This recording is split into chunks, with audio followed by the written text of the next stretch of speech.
Well, hello. Welcome to a new chapter, Chapter 9, and this chapter is going to be all about spatial thinking. Okay?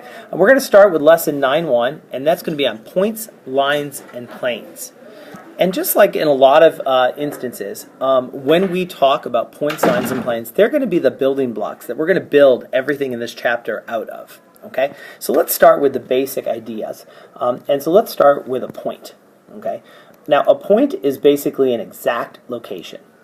I can't make the stylus work here. Exact location. Okay? And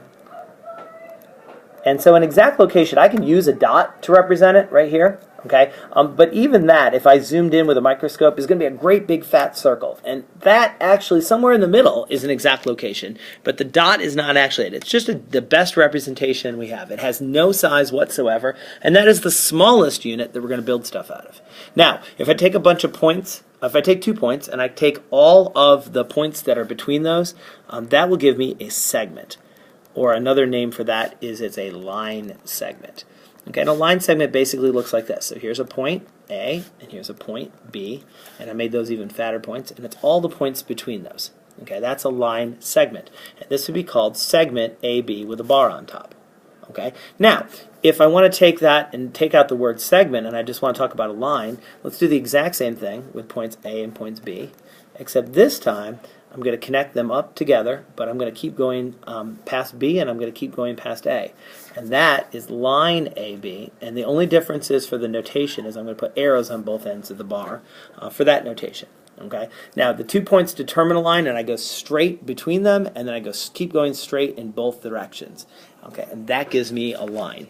Now, somewhere in between these two is a ray. What a ray is basically half of a line. So I can start at the point A,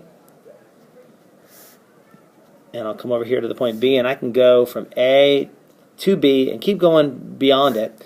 And this is, that didn't show up very good, that is a ray. I'm going to fix that so you can read that a little bit better. That is ray AB, and it always starts with the end point that you start at, which in this case was A. You put the other point on the right, and you always point the arrow to the right. Now, interestingly enough, let's go ahead and look at what if we started at point B. I'm going to draw it a little bit higher so I don't draw over top, but let's say I go to point A and I keep going and I point in this direction. Well, that's a different ray. It has the same middle part from A to B, but this one started at B and pointed in the opposite direction. So the notation for this would start with a B.